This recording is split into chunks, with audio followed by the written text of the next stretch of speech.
Thank you very much. Can I welcome all members and officers to this meeting of Cabinet Committee Corporate Parenting, which will be held as a hybrid meeting. This meeting is being recorded and will be available via the Council's website to be viewed as soon as is practicable following the meeting. Everyone participating in the meeting will be accessing this meeting either from Council Chamber or from remote locations. Please could everybody ensure that mobile phones are switched off or are on silent mode.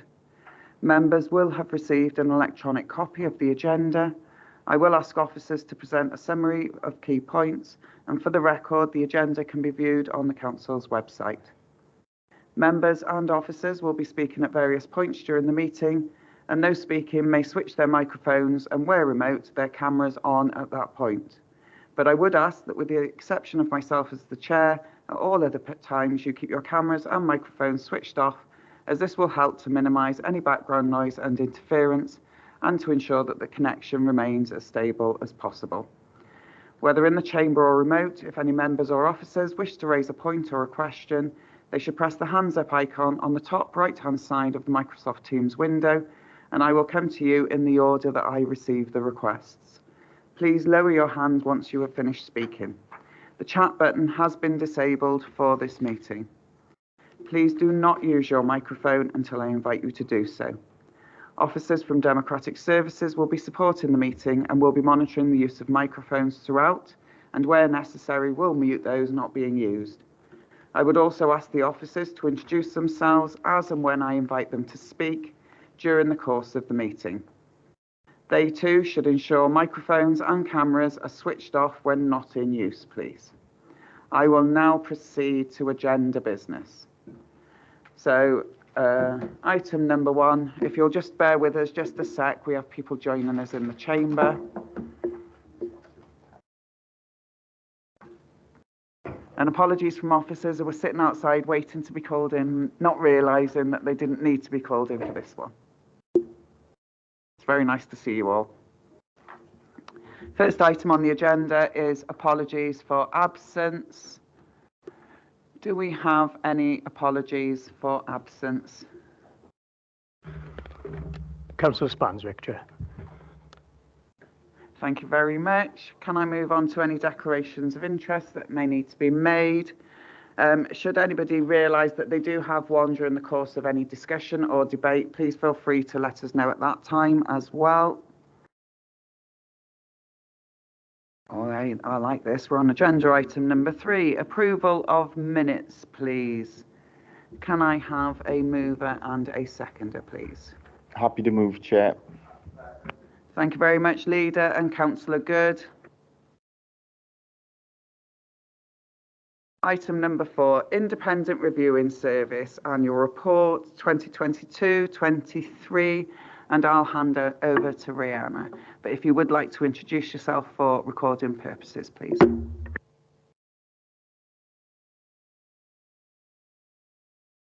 Okay, thank you. So I'm Rihanna Granger, Interim Group Manager for Safeguarding in Bridgend, and I'm joined today with Pam Smith, who's the Interim Team Manager for the IRO service. My colleague to my right I'll introduce after, because we've got another report. Okay, so thank you. You will have seen the report from the IRO service. I'll give you the highlights and introduce that report, and then obviously take any questions. Pam will also be available to answer questions because she's managing that team at the moment. So the report details work undertaken between April 22 and March 23. As everybody here today will be fully aware, Children's Services have seen a significant increase in demand in the last year, and of course that demand feeds through to the Independent Reviewing Service. So they've had huge demands placed on them in this reporting period, but I'm very pleased to report that they've managed that increased demand incredibly well. So in this reporting period, they've chaired 406 initial conferences. So of course, as everybody's aware, these are the meetings that will determine whether a child is placed on the Child Protection Register. That's a 51% increase from the previous year. It was only 200 in the previous reporting period. Of that, obviously those children that are made subject to the register have review conferences, and they chaired 659 review conferences, which again is an increase of 23%. But I'm very pleased to report that they were 100% compliance in terms of all of those review conferences. The Independent Reviewing Service also work with care experienced children, and they review their care plans. So in this period, they reviewed 1,125 care plans for children. And that was a slight reduction from the year before, which actually is really positive, because that tells us that there's greater placement stability. Because when children have a placement move, and if that placement move isn't part of their care plan, so is unexpected, then they've got to have a review within 4 weeks. So that slight reduction shows us that children are moving placements less. So that we can see definitely as a positive. So of those reviews, 97% were held within compliance. And when we think of those additional demands on the IRO service, that's a really pleasing piece of data. And actually, in comparison to our regional partners, is excellent. So the IRO service has continued to undertake quality assurance work. So essentially, after every single meeting that they hold, they undertake a piece of QA work, and that feeds through then and supports the team manager for in those safeguarding teams. And I'm really pleased to report they haven't had to escalate any case to the IRO protocol. They have escalated concerns many times, but they've always been able to resolve those issues before needing to initiate that more formal process. And I think that really demonstrates the relationships that the ROs have with the social workers, with the team managers in Bridgend, and also the respect that the ROs are shown, that people do listen and do take action when concerns are escalated. It's also very pleasing that no case has been referred to the Safeguarding Board in this reporting period. So that can happen Today, as part of and make it tomorrow. And Well, 6 going because the one is. Good morning, Councillor Williams. Do you want to turn your camera off as well for me, please?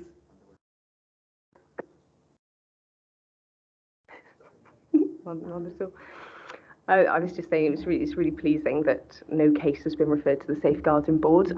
That's a process that can happen if people think the wrong decision has been made at conference, and that's not happened at all in Bridgend in the last year.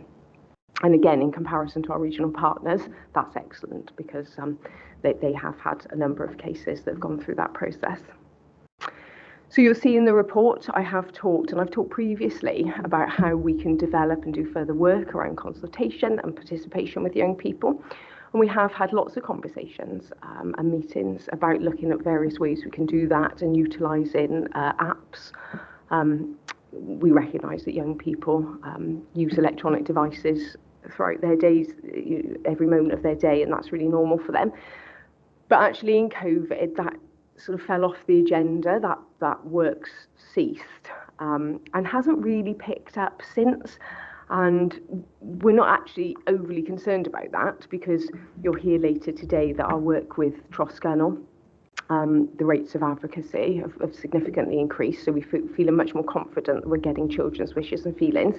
And also, you'll be very aware, we've launched Signs of Safety, and we're really feeling positive about that. And we know that model of social work practice and the way that conferences and LAC reviews are going to be run under Signs of Safety, there's much more emphasis and increased focus on participation and children's voices. That doesn't mean we won't explore any options for an app, but just to make everybody aware today, because it's something we've talked about a lot, that the two that we were looking at really aren't being used in the way they were pre-COVID. So I've talked a little bit here about the demands on the IRO service, and I should really compliment them and Pam Smith, the team manager, because they've had so much change and so much additional demand. They've had the fact that I've stepped away from that position. They then had another interim manager, and now they've had Pam, and Pam's been hugely stabilising for the team, and is supporting them through this period and really that journey of signs of safety. And I will say the RO service is really excited for signs of safety, feeling really positive about it. They understand the changes that it will bring for them, but they're looking forward to that, and they're actively participating currently in bespoke training to guide them through the implementation and to help them support the social work teams in relation to signs of safety. So from my perspective, I'm very, very pleased with the report that's been presented today. There is clearly work still to be done, as there always is in certain areas, but I think we're really on the right track. And as I said, really excited that signs of safety is coming in. It's going to make a huge change to the RO service. Happy to take any questions about the report today, and Pam and I will just seek to answer those questions between us. Thank you very much, Ray. So you've already answered one of my questions in your contribution, and I was going to ask you how you all felt about signs of safety. Because yes, I was at the launch, but I'm very aware it's a risk-based model, and it's a very different practice model that we are so used to here in Bridgend, which I'm delighted with as well, I have to say.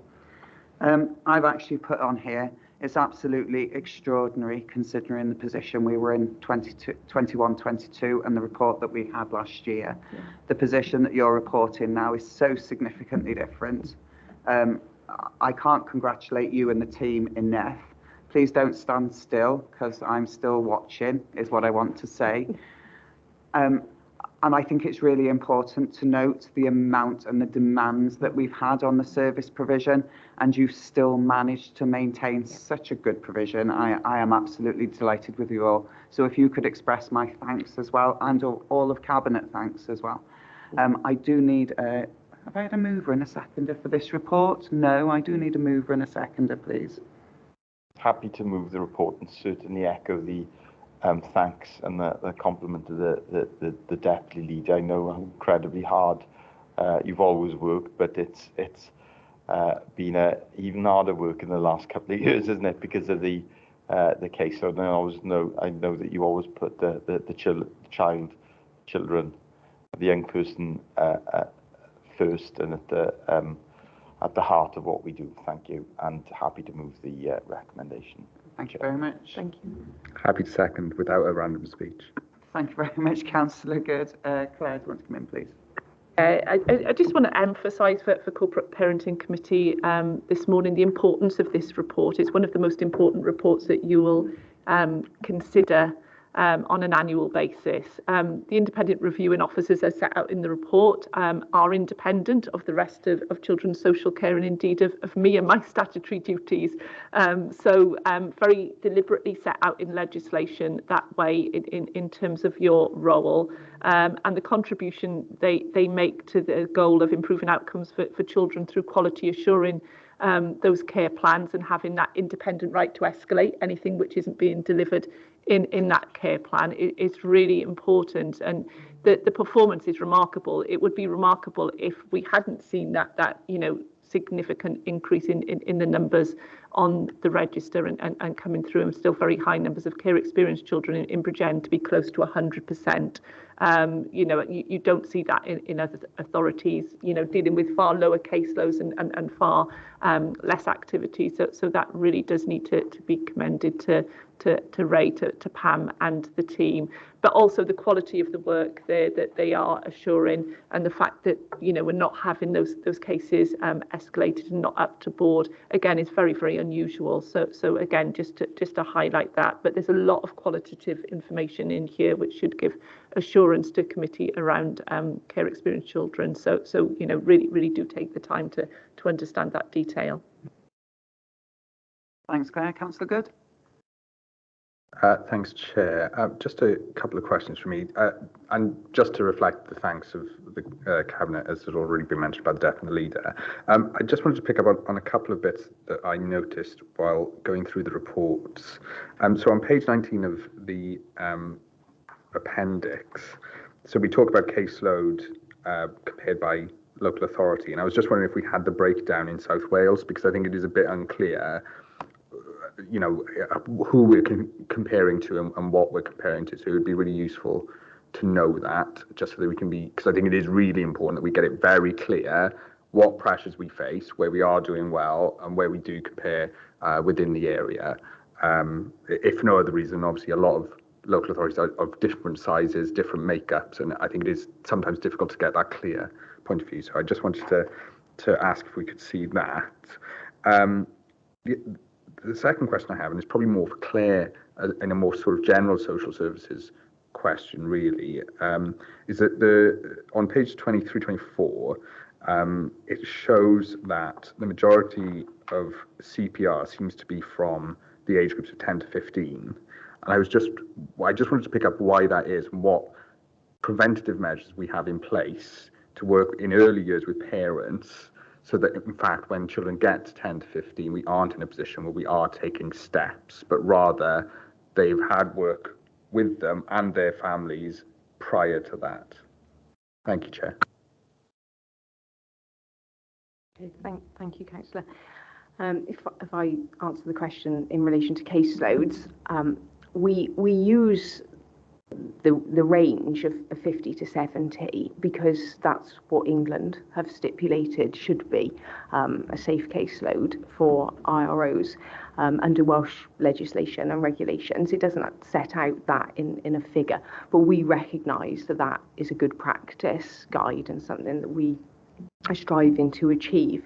We're doing some work currently with IPC, our improvement partner, looking at what the future demands on the IRO service are going to be, and what IROs in terms of numbers we will need to be able to achieve a caseload of 50 to 70. We're also closely working with the consultant on signs of safety, because these things have to dovetail, to look at how will signs of safety affect caseloads. At the moment, we're trying to sort of work out how long a meeting's going to take in terms of the physical meeting, the preparation, the write-ups, because that 50 to 70 could change because of signs of safety. So that work is ongoing. We do have a number of agency IROs currently. We have 3, one who is two that are part-time, sorry. And we envisage that we will need a greater number of IROs going forward, because if we lost our agency IROs today, then our caseloads would go over 100, and we can't have that. So that work is ongoing, but 50 to 70 is what we would seek to achieve. It's what a lot of Welsh local authorities are achieving, but obviously they have a few more IROs than we do, or lower whole numbers. So yeah, it's work that we're doing, and IPC and signs of safety will really inform that work going forward. But I think there is real commitment to achieving that 50 to 70 marker. Great, thanks for that. Just to check then, so currently what is our overall number of IROs within the authority? Pam, can you come in here? Are we at 10 currently? 11 currently. Sorry, there are 11 people. A couple of them were part-time, so there's the full-time equivalent, I think, of 10. So yeah, that's where we're at. And I will say that the agency IROs that we've had for a good period of time, they're very stable. They're very part of the team. So it's unlikely that we would be losing them just abruptly. So they are helping with the team and they feel part of the team. So it's really important that they've been with us for the time that they have been. Also, could I just come in there as well, just to note the signs of safety will have an impact on our agency IROs, because they are based in Wales, and we know signs of safety is going to really increase face-to-face meetings. So that's something that we're working on as well at the moment, is to look at how we manage that as we move from more virtual meetings to more face-to-face, and that recognition that some of those IROs can't come with us for that, sadly. Yeah, just to add in terms of caseloads, we've seen times, haven't we, where caseloads have been closer to 90. I think they're around 80 at the moment. And I know in terms of the benchmarking with other Welsh authorities that you know, we are in constant conversations with other authorities in terms of caseloads of their independent reviewing officers. It's one of the few areas where there is actually a published good practice caseload. As Rhiannon said, it is English published, but Welsh authorities do try to work to that as well. Lots of areas of social work don't have published a good practice standard. You just know in regulatory reports when caseloads are too high because you're advised of that.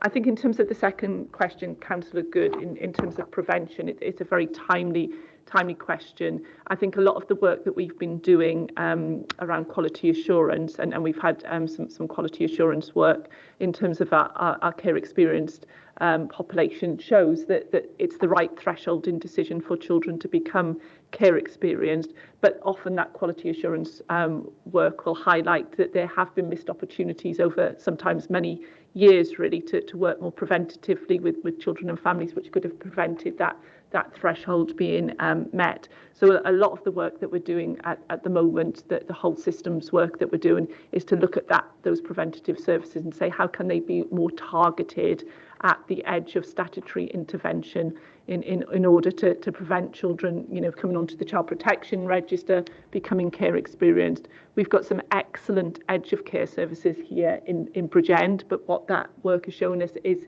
that perhaps we need more of those edge of care services and the business case for that, because if a child becomes care experienced, not only is that you know, such a long-term impact on them and their lives, it can be very, very expensive for the local authority in terms of the cost of placements, be it independent fostering or residential placements. So there is a business case for expanding some of those edge of care services, but also to develop more targeted services at the edge of children requiring protection via care and support or the child protection register. A lot of the children who become care experienced, they will have been chronic neglect over many years, and then you're sort of reviewing whether either there could have been different interventions sooner or you could have taken some safeguarding actions sooner. But to provide assurance that the independent QA does show that threshold around care experienced is largely or very largely right in Bridgend. Okay, Councillor Good. Yep, lovely. No more questions? Yes, Leader. Thank you, Chair. Looking at the categorisation of child protection registrations, it is of note that there's been a change since the previous report in that emotional abuse is the most common category of registration overall. So it was neglect, wasn't it? It was neglect. I think that's quite a significant development. It is explained in the report that it's common that emotional abuse is frequently used when the issue of the case is parental domestic abuse. So I was going to ask if we could understand the extent of that and also the relationship to the services we have supporting people with domestic abuse, because I'm reading into that obviously it is having an impact on our children and young people, and can often be the cause, the ultimate cause of us having children placed on the child protection register. Thanks, Chair. Thank you, Lucy. Yes, I should say neglect still remains very high, and when we look at the categories that have more than one category, so all the categories that have neglect as an element, that still is higher. But you're absolutely right, Leader, emotional abuse, we've seen a huge increase. Now, I would attribute that to better working in the front door, and as you'll know from other forums that we come together in, a lot of work has been done in MASH and IA in recognising risks to children by taking a holistic view and looking at the whole history. So perhaps historically a referral would come in and the concern would be domestic in isolation. over the last year to 15 months, we've done a lot of work in strengthening processes, in looking at the whole history and any previous referrals, any time we've given advice.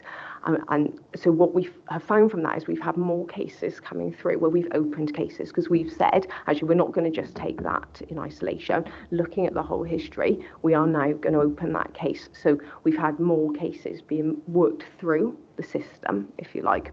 So we've seen more of that at conference. Domestic abuse, in my view, is very high in this area. It's very unusual to have a case at conference that doesn't have an element of domestic abuse, be it ongoing or historical. We do have some excellent domestic abuse support services, some excellent relationships with our third sector agencies and our ASIA suites. But I think there's always more work to be done in terms of domestic abuse. I think it really is, very concerning, some of the cases and the complexities and the history and what children are witnessing. Obviously, we've got some lovely services as well for children that have witnessed domestic abuse. Our Comets and Rockets service that does direct work with children around safe touch and healthy relationships. We get some really positive feedback in relation to that. So I think it's a combination, and I wouldn't want people to think necessarily that neglect is reducing, because I think when we look at the data, it's hard to pick it out. But when we look at the dual categories, neglect is still really up there. I think also as well, historically, people would choose physical abuse as a category when domestic abuse was the prevailing concern. Actually, that's not necessarily the way chairs direct conference now, because we recognise in certain situations children will get involved if their parents are, if there's an altercation, but actually it's the emotional impact on children that we're seeing much more of. So yeah, it's something that we're live to, and we're going to monitor that. But in some ways, and I am going to seek to make this a positive, because I think it is. We're much better now at recognising domestic abuse and taking action about it. And because the moment you start doing that, you're going to see your data change and the figures increase. Thank you very much, Ray. So during your contribution then, I'm speaking to Claire and I'm asking for a report from the ASIA suite, and I want all our supporting agencies so that we can have a better understanding of what support is going out there for our children. I'm not going to say any further than that. I think it's absolutely brilliant. I know it's not brilliant about the domestic violence that's out there. So, but actually the recognition of it, because the more recognition that we have, the more that we can do much more preventative work, so it has a lesser effect in their later years. Councillor Good. Thanks, Chair. Just to come back on the domestic abuse question, I just wanted to know how the service is working with schools in terms of the new curriculum for Wales and the RSE framework that now exists in terms of really instilling in schools that importance of respectful relationships, and how that's working sort of in combination with those children who have unfortunately experienced domestic or witnessed domestic abuse, which I think could have just as much of an impact as being part of it. I just wanted to question how we work with the LEA and schools to support them and their pupils in the classroom. Thank you. Thank you, Councillor. I think some other colleagues are probably better placed to give you a fuller answer. What I would say is we definitely recognise and see the impact of this work in schools, because we know when these programmes are implemented in schools, because our referral rates go up, because children feel it's a safe space to talk. So we know there's that impact. But in terms of the RO service, we were not having that direct communication with schools around that, and it's an interesting point, and I think certainly something that we can take away from today and have some further discussions around. I don't want to do a disservice to our education colleagues, but I think they would probably be able to give you a much fuller response than I'm probably in a position to. Yeah, I think as with all things, and it's a whole council approach to this. So I think the education engagement team, which sits as part of education and family support, spend a lot of time with schools, supporting them to recognise the signs of well-being and the signs of safeguarding, and to support appropriate safeguarding referrals. Ray and other colleagues went out and did some work with head teachers around safeguarding to strengthen those relationships, and we would certainly see that happening every term from now on. We've got a lot of strengths in Bridgend, and one of those strengths is our locality basis for our safeguarding localities, and we really need to build on those in terms of those direct relationships between safeguarding leads within the authority and schools, but very much working through that capacity that there is in the education engagement team. Thank you very much, Claire. And just of note, Councillor Good, in Cabinet, you'll note that we approved Relationship Building Together project. Part of that is around the trauma-informed model, so that will assist, as will the SHINE project. And I'm going to say it wrong, the NIST project, Nest. I will say it wrong, there we are. Thank you very much. No further questions. I just want to place on record my thanks to Troscanol Plant as well. Oh, they're here for your next one as well.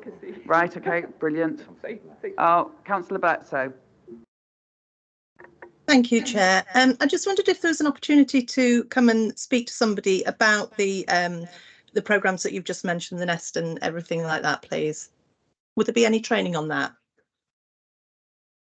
Yeah, I'm sure Councillor Bledsoe might be a very useful sort of report to bring either into scrutiny or into corporate parenting around that emotional health and wellbeing support, a lot of which is focused on that whole school approach. So can certainly talk to colleagues in the Health Board and Education and Family Support who lead on that around bringing a report either into this committee or into your scrutiny committee. Yeah, thank you, because I think both myself and my members would appreciate that very much, because it is important work that's going on there. So thank you, I'd appreciate that. Okay, thank you very much. No further questions. I don't know if you want to escape, Ray. No, thank you. You're here for For the advocacy as well? yeah. All right, okay. I'm sure Pam won't mind staying. Pam can escape, but you can't then. Thank you very much for your attendance. Thank you very much for your attendance this morning, Pam. I think Pam's going to stay for if that's possible. Yep, no, feel free. I know, stop trying to kick people out. There we are. Look, I just appreciate that officers have got better things to do with their time sometimes than sit here and answer questions. Right, thank you very much. It's been moved, it's been seconded. We'll move on to the corporate parenting development update, please. Steve, are you going to introduce this? Thank you. Good morning, Chair. Good morning, everyone. My name's Steve Perry and I'm the Corporate Parenting and Participation Officer for the county. So the purpose of this report is to provide updates on the areas of development for corporate parenting. Firstly, that will be the shared vision for corporate parenting responsibilities across ourselves in the council and our partners. Secondly, the governance structure. Thirdly, the performance framework. And lastly, the establishing care experience forums and their engagement as a collective voice. So essentially, the big news for this meeting really is to say that with regards to our shared vision, we now have a corporate parenting strategy. It was launched in April, and this was launched by the coordination and facilitation by our Youth Forum Young People members, who provided an insight to their views on our priorities for the strategy, and they interviewed, I've forgotten the word, sorry, they introduced, beg your pardon, each of the keynote speakers and ran the launch for the day, which was really brought through what the actual strategy is about, and it was very well received by all that attended on the day. Those attendees included the Children's Commissioner for Wales and the Deputy Minister for Social Services from Welsh Government, other dignitaries, all of whom praised the young people's engagement and involvement, not only in the day, but also in the pulling together of the strategy alongside all of us as professionals. So that is now live on the web, and the links both in English and Welsh are provided within the report. So moving on to the governance structure, we've put a bit of a pause on the subgroup meetings being held on a regular basis, because now that we have a very solid strategy in place, we want to make sure that we are concentrating on the appropriate focus areas of work. So as a consequence, we brought together board members and representatives of board member agencies along with subgroup members back in June to look at an action planning session, trying to facilitate all of the things that are plausible and what we need to address within the actual strategy. I'm in the process through the summer pulling those together into tangible outcomes, actions that can be measured, that can hold us as corporate parents accountable to that, and one would hope that we will be able to present that at the next committee meeting, having had a board meeting on September the 18th. So there's really good progress with regards to how we turn our commitment into action. So moving on then to the framework. The framework will be the action planning outcomes alongside the data that is able to be provided by significant agencies. And lastly, with regards to the participation of children and young people, due to exams, holidays, and other commitments of the young people, it's recognised that holding a monthly forum isn't always appropriate. What we have been able to do very successfully is engage with our young people in school holidays. So that's when the consolidated areas of work will be undertaken. And of course, now we have the summer break, we will be doing quite a lot of work with regards to our young people in developing certain areas, including what their rights are when they're in care, which is a real positive outcome. We really want to celebrate how young people recognise their right to complement and provide complaints within the services that they have. So we're very clear on the actions that the Youth Forum want to participate in. It's getting them together. Just one final point on participation. We have got a really committed group of young people who have been providing young people panels for recruitment and selection, and that's been a very positive move. That isn't just for staff selection. We've also got them involved in procurement process for supported accommodation. And the one thing I will say is the very last appointment we provided, a young person actually rang up the successful candidate to say that they have actually got the job, which was really moving, hearing that on loudspeaker as the young people panel supporter. So really good progress with regards to the work that's going on. Thank you. Thanks very much, Steve. I suppose what I'd let the rest of the committee know is that the work that Steve has been doing has been recognised as good practice in Welsh Government, because he's not going to blow his own trumpet, but he's going to develop guidance to sit alongside our corporate parenting strategy for across Wales. So my congratulations to you, Steve. That's really a good piece of recognition for us here in Bridgend. Can I have a mover and a seconder for the report, please? Happy to move. Thank you very much, Councillor Good. Happy to second, and if our guidance is going to be used on an all-Wales basis, I'm sure Welsh Government would consider financially supporting us in the work of that of the officer, given that probably they'd have to ask some expensive consultant to do it for them if it wasn't for us doing it. Thank you, Chair. Thank you very much, Leader. Does anybody have any questions for Steve? Oh, Leader?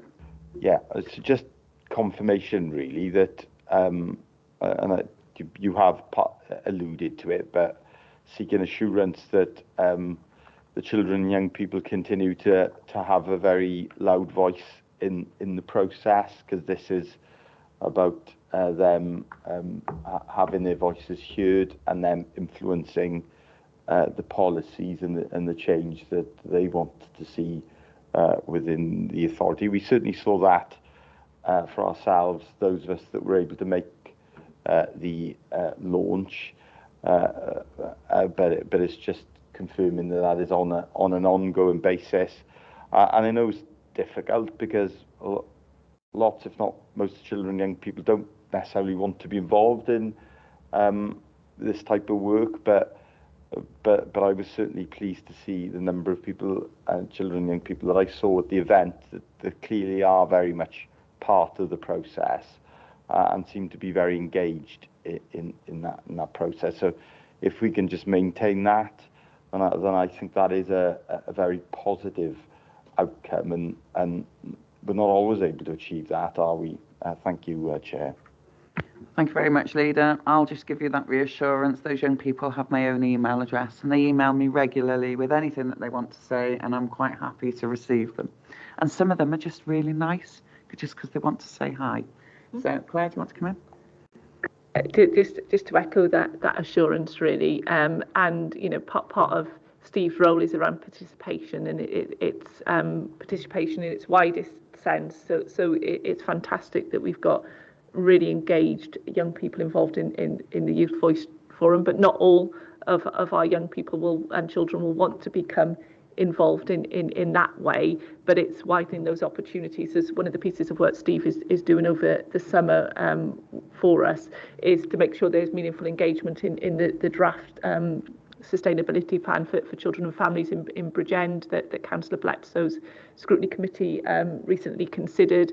You know, it's really important their voice is very strongly reflected in that strategic plan before it comes for cabinet consideration. So that's really key. And I think the other thing, just in terms of that, we'll hear about advocacy very shortly, but in terms of signs of safety, the fact that is so child focused in terms of the child's voice and what matters to them driving everyday practice is another commitment really for all our children and young people that we work with, many of whom won't want to get engaged in that more formal engagement activity. Thank you very much, Claire. If we've got no further questions, it's been moved and seconded. And I haven't kicked you out again yet. Steve, thank you ever so much. We really appreciate all your hard work. Enjoy your engagement opportunities over the summer with the young people. I'm very jealous that I'm not there to do them, if I'm honest, this time around. But have a good summer yourself. Thank you, very Chair. much. So, moving swiftly on, Regional Advocacy Service Annual Report. Ray, you're going to introduce this one as well. Thank you. I'm joined by Megan Davis, who's the team manager of Troscanol today, so I will introduce the report and go through some headlines, and then together we'll seek to answer any questions. So you would have seen the report today. It summarises the work undertaken by Troscanol for 22 to 23. So Troscanol provide regional advocacy in the Cwm Taf region. And they work with children that are subject to child protection procedures and care experienced children. So a large part of their work with children is around issue-based advocacy. So this is where an advocate will support a young person for a specific issue. So an example of that would be a care experienced young person who wishes to have increased contact with a parent. So the advocate will become involved specifically to help with that one issue and resolve that, and to help that young person understand the decision making around that. So during the reporting period, Troscanol supported 224 young people in relation to issue-based advocacy, and that's an increase on the previous year. It's a shared service, as I said, between us and our regional partners. And I'm pleased to say that in this period, it's Bridgend that make the majority of referrals, so 47% of the referrals for the issue-based advocacy comes from Bridgend. So over 50% of the children that were referred were children that were subject to child protection planning. And pleasingly, I did note that the age range of children between 12 and 16 doubled, more than doubled actually in this period. From it was 40 referrals in the previous reporting period, and that's jumped to 97. And it's interesting when we just make a comparison with the IRO report, and we've talked about the categories and ages of children subject to the Child Protection Register, and in those sort of 10 to 15, and we're seeing then a huge increase in referrals for that age group to the advocacy service.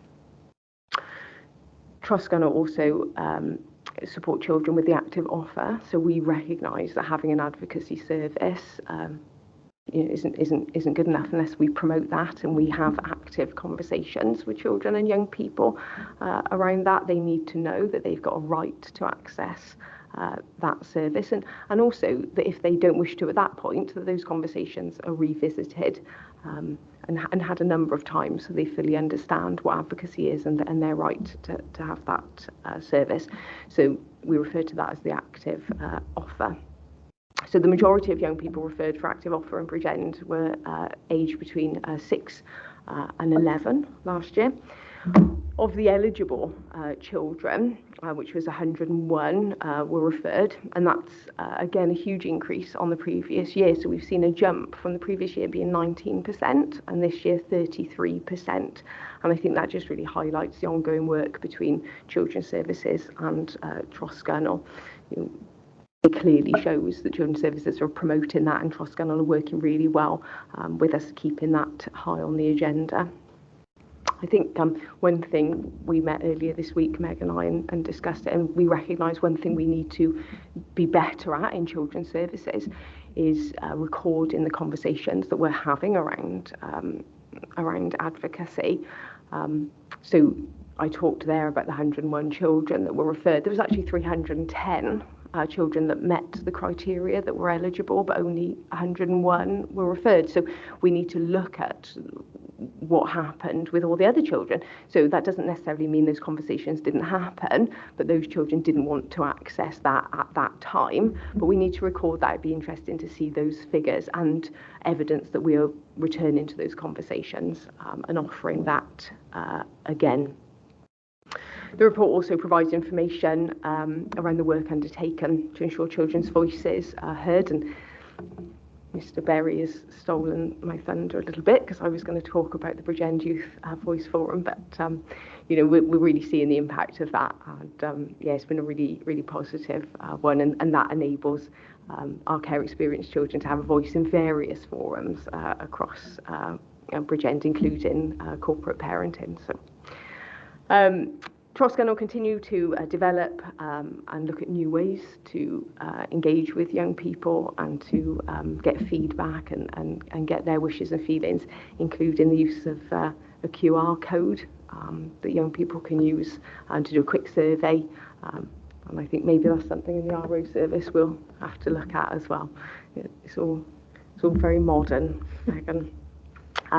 We've also agreed to keep advocacy top of the agenda, that Megan is going to start attending the IRO monthly team meeting just to make sure the independent reviewing office are really promoting advocacy services, particularly as we've talked about that we've got agency staff within the team who may not be as fully aware of some of those services as our long-standing permanent members of staff. I just want to note, we've talked already today about the significant increases in demands within children's services. So it's especially pleasing today to read the advocacy report and see that our referral rates are increasing. We know that there's been huge turnover of staff within children's services, but the fact that advocacy remains top of the agenda and those referrals are increasing really shows that the message is getting through, even though we've got a lot of new staff and a lot of agency staff. We've also developed in Children's Services a new induction pack, and there is a section in there that includes all information about advocacy. So I think, very, very pleasing. We always need to keep going and make sure that these improvements don't drop off. But certainly here to answer any questions between Megan and myself. We'll seek to do that. Thank you very much, Ray. Can I have a mover and a seconder, please? I don't think I've done that yet, have I? Happy to move, Chair. Happy to second, Chair. Thank you very much. You're very welcome here, Megan. Thank you very much for all the work that you do. I suppose one of the questions that I have is, how are you promoting the volunteers that you require? Because I'm aware that TGP use volunteers to go out and do visits to anybody, that requests them. It gives them a bit of independence as well. So for volunteers, we use that's for the independent visiting service. So the advocates are actually they're contracted, salaried advocates, and we also use casual advocates to provide the advocacy service as well. So I'm not sure what the volunteers we hold are for the independent visiting service.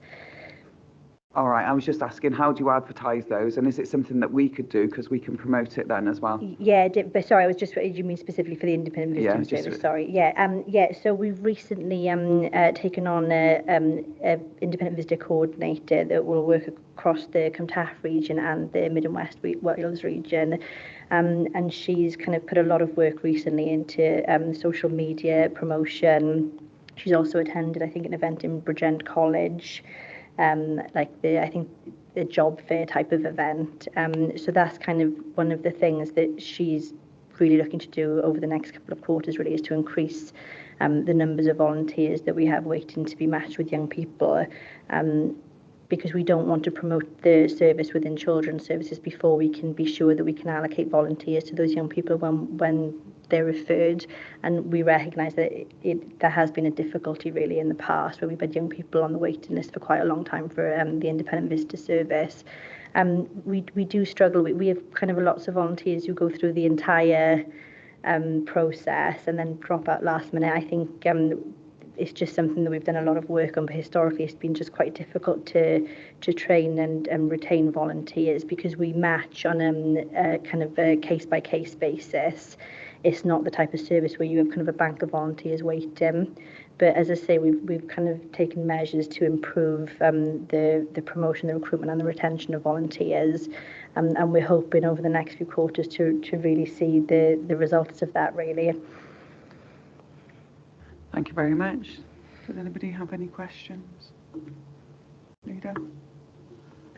Thanks, Chair. It was just around the, I think there's been some improvement, isn't there? The advocacy and encouraging take-up of advocacy by our younger children, because obviously they do have less capacity, don't they, to speak for themselves because of their age, and quite often, for different reasons, they are more vulnerable, and it's going to be more difficult for their voices to be heard. So it's just how that advocacy is tailored, particularly for younger children, and indeed older children that perhaps have disabilities, or have development they're less developed in terms of their ability to advocate for themselves and speak up. Thank you, Chair. Thank you very much. No further questions? Yes, Leader. I'm sorry, it was just a question around, have we, what work are we doing with younger children? Have we seen the benefit of that work with younger children and those children with disabilities, to improve their voice? Yeah, I think that we've got kind of really good experienced advocates who are more than capable of kind of managing those situations with younger children. Resources such as kind of pictures, drawing, all those kinds of things. The advocates have access to lots of different ways to encourage younger children to share their wishes and feelings, and it wouldn't be just a case of just a visit to say what do you want to say. There would be other things that we could try, but just to say that those advocates would be led also by the people who know those young people really well. So that would be the same in terms of any kind of work with young people with disabilities. They would talk to carers, colleagues in education about how best to communicate with those young people, and then we are able then to put those resources in to make sure that however that young person wants to communicate with us, that we can. Also to note that we also have a non-instructed advocacy service that young people are able to access if there is no way that young person can access advocacy in a mainstream way.